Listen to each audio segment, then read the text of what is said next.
Alright guys, here it is, MELIUS Rev 1.2.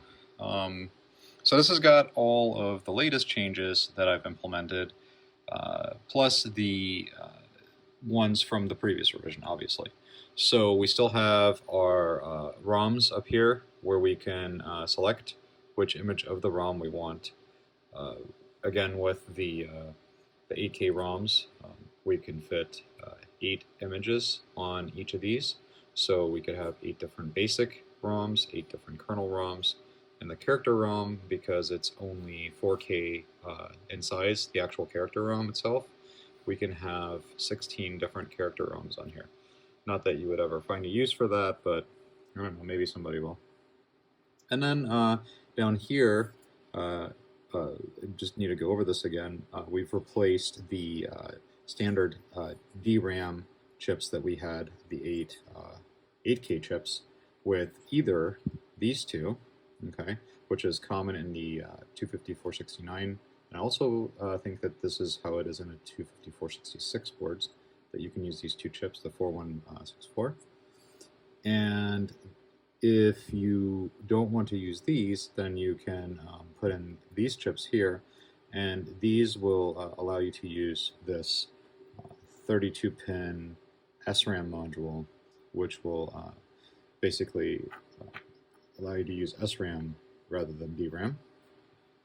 Okay, and then if we make our way over here to this side of the board, this is where most of the changes have happened.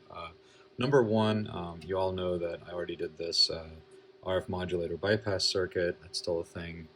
And what I also did, and this came as a suggestion, I don't remember who suggested this, but I thought it was a great idea, was to add the capability to use radial capacitors here instead of the axial ones, because you know the axial ones, they're so expensive, and there's not really any need to have axial capacitors here, and then radial will work just fine. So I added these extra footprint. Actually, what it is if you look, you'll see that I have 2 places for plus and 1 place for minus, so that will accommodate different lead spacing, and will also still accommodate an axial capacitor from one side to the other, being plus over here, just like they used to be. Okay. So that's the one change, and then here is probably the biggest change. And if you guys take a close look, you'll see that there are no markings anywhere here, and I don't know exactly what happened. And also here in my RF bypass circuit, there are no markings.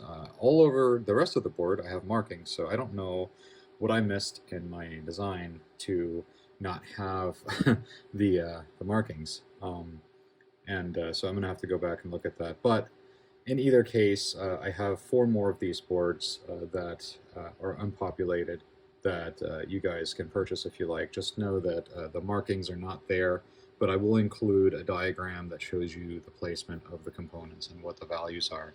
So the way that this video circuit works now is there is a place for 2 VIC chips. So you have the first VIC chip here, which is for NTSC, and then you have the second VIC chip, which is for PAL. And so this will be a 6567, 6569, and then you can use an 8701 here for the oscillating circuit, which removes all of the other circuitry that was here.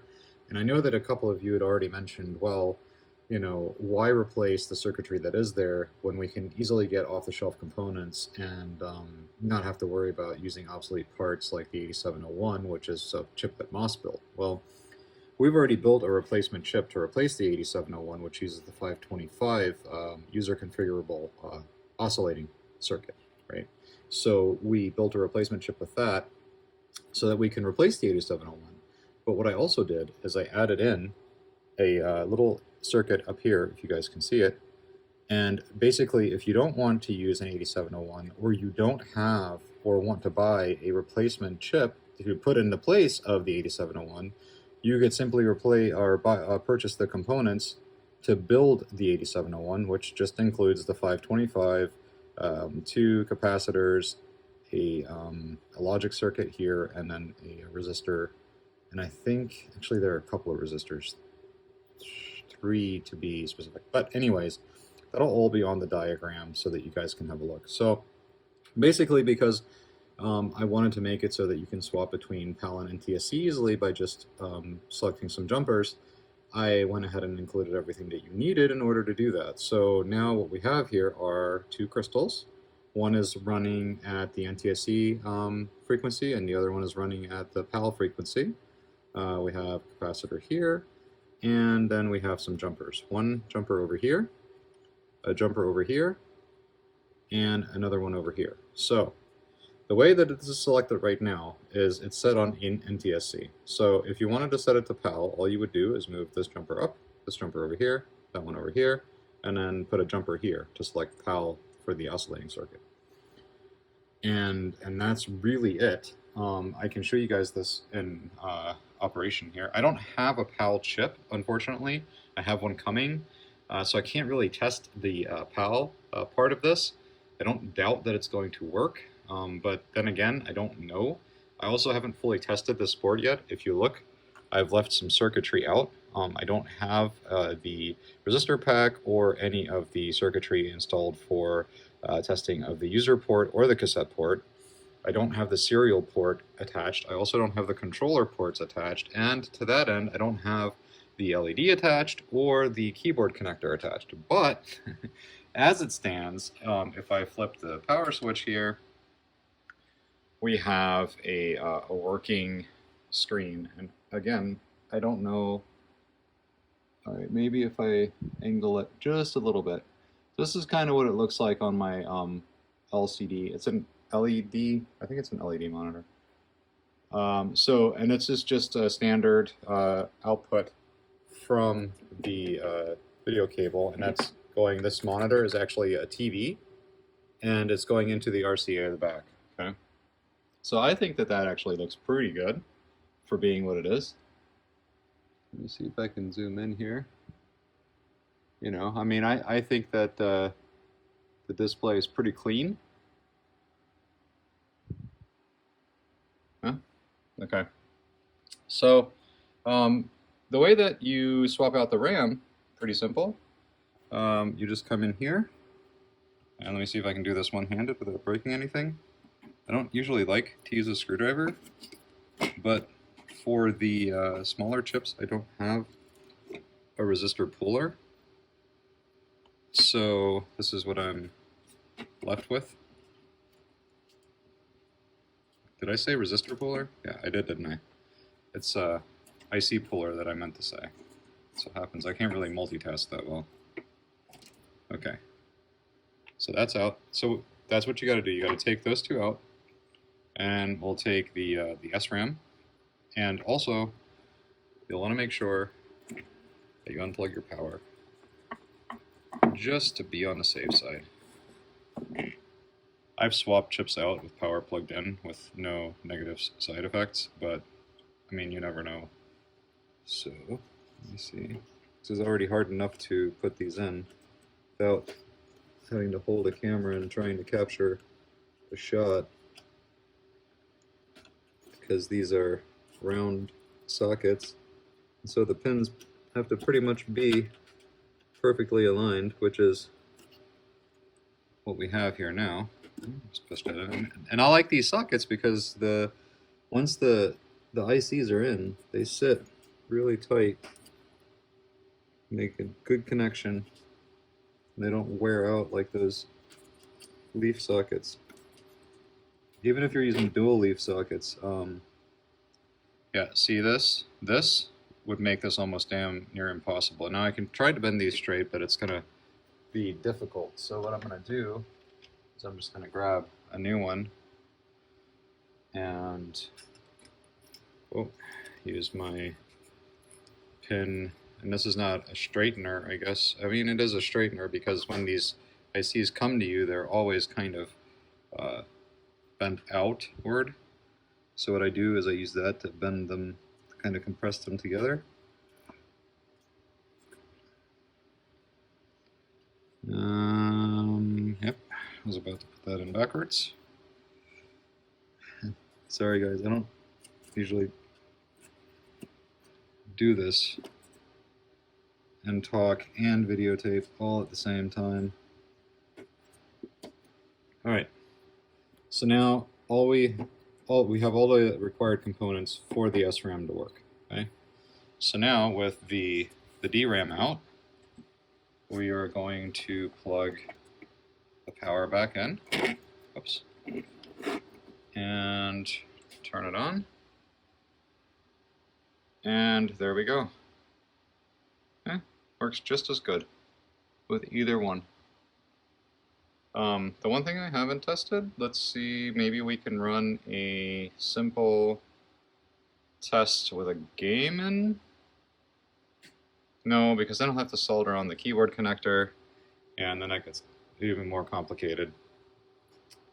So, yeah, there you have it. This is the board. So, before I sell these, what I want to do is I'm going to finish testing this, obviously.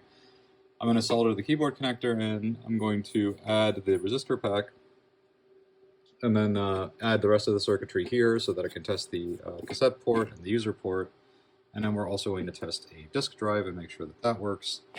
And then with the joystick ports as well. The LED, I know that works. I've done that 100 times. And then the last thing I want to test before I actually say, okay, this is a working board, you guys can purchase these if you want, is I want to set a 6569 in here and verify that it actually works. Oh, and final test is going to be populating this circuitry and then removing this chip. So the idea here is that literally we should just be able to pop this guy out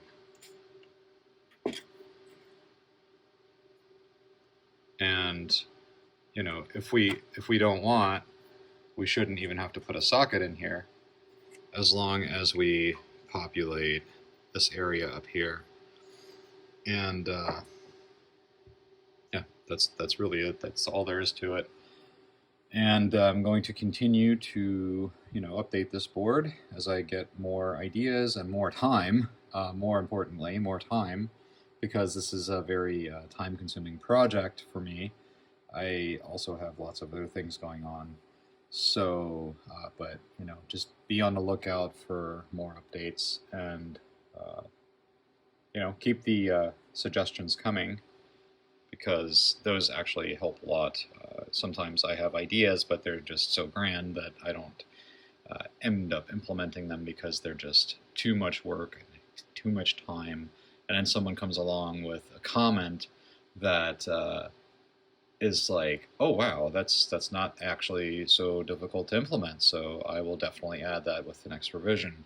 And you know, some easier, quicker modifications might make it into a revision, whereas something obviously that is more difficult and more time consuming is going to take a little longer. And keep in mind, guys, I'm not trying to change too much from the original 25407 board, and I'm actually not even trying to change too much from the actual Commodore boards themselves, right? So I want to continue to keep the same kind of layout with the board, because I actually like this board. I like the 25407, and I really just wanted to modify it and make it so that it's more configurable and more, you know, that you could just do more things with it. So, you know, one of my other big ideas is to basically take this part here, now that I've got this all kind of cleaned up, and use this space as sort of like a spot for a kind of like a, you know how they have the Raspberry Pis and they have these shields, right? So we'll call this like a Commodore board shield or whatever. And what we could do is we could break out address lines and data lines and chip enables for all the different chips, and especially for like the SID, and definitely getting all of the PLA signals, and bringing those up, and then actually be able to create little shields that you can add things to, right? So this entire circuit, for instance, could have been built on shield. And so, you know, that might be something that I might do actually in the future, is just remove this whole thing here and put headers build this entire circuit on a shield so that if you guys want to modify it, you just basically, I'll give you the template for the shield, and then you add whatever you need to add to it and go from there.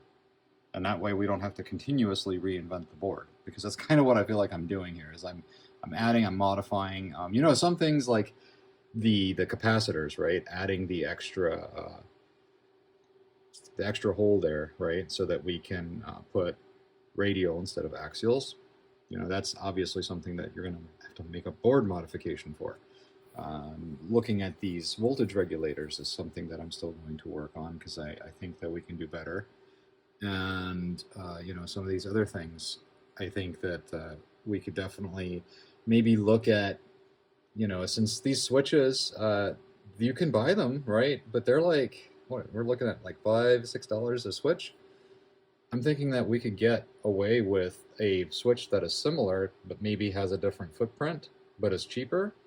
So maybe I'll add a second footprint that another switch can be mounted in that same spot, but with a different footprint, right? So just some ideas I have, just little things here and there. Like I said, if you guys have any thoughts, comments, suggestions, please feel free to leave those down below in the comments, and hope you guys enjoy this little video of my demonstration of this board and where it's going and where, you know, I still want to take it. And yeah, so I'm gonna have an update here probably, I don't know, depends on how long it takes. I ordered a the 6569 from Germany, and I don't know, I don't remember what service they used to ship that thing, but you know, it could take a couple of weeks, especially with the holidays and everyone shipping. Shipping is slow right now, so it sucks all over. So anyways, enough rambling on. I'm going to go ahead and end the video, and I will see you guys in the next one. Don't forget to comment, subscribe. All right, so I got a little impatient, and I decided to go ahead and do a diagnostics test on this. So I soldered in the controllers, I added the circuitry for the ports here, the resistor pack, and soldered in the IC connector. I also added the SID chip. So now we're doing a diagnostics test, and we're going to wait and see. I obviously already know the results of this because it's already gone through a count, so I already know. But look, it's all working. Not a single issue. As far as the diagnostics test is concerned, that is. So, I guess there's still some things to try, but so far so good, and I'm happy with this result. So, the only thing that I actually want to test now left on this board is the, like I said, I want to verify that PAL isn't going to give us any problems. And not just with the video, right? So I have this whole circuit here, but I also want to make sure that we don't get any issues with the SRAM, because I've had some reports where people have bought my SRAM module and have said that the SRAM module has some issues with PAL systems, which is one of the reasons why I actually went down this road, because I was working on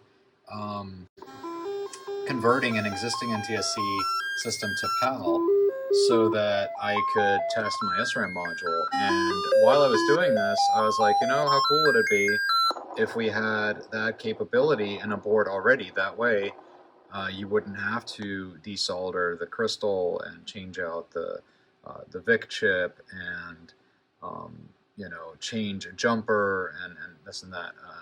That you would have to desolder. So this is a much easier approach because you kind of just have everything in here. And if you want to just go from a different, you know, from one system to the other, you just kind of move the jumpers around. And that's it. That way you don't have to take out your chips, which are also precious. You know, you don't want to have to constantly take them out, put them in, take them out. And every time you take them out, you risk bending a pin in a way that it can't be recovered. So you don't want to do that. Other than that, this looks good. I'm not going to let it run too long. I don't have this board in, you know, like it's just sitting out. I don't have any heat sinks on any of my chips. Obviously, the ROM chips are rather cool. The CPU is getting kind of toasty. The VIC chip is definitely. The SID, the PLA, the SRAM is cool as can be. The rest of the logic is okay as well. So I'm going to leave the rest of this video now. Going to go back to the whole like, hey, I'll see you guys next time, right? So this is just kind of something that I wanted to add to the end of it because I did go ahead and do those tests that I said. Like, click the bell for notifications and yeah, keep coming back for more. See you guys later.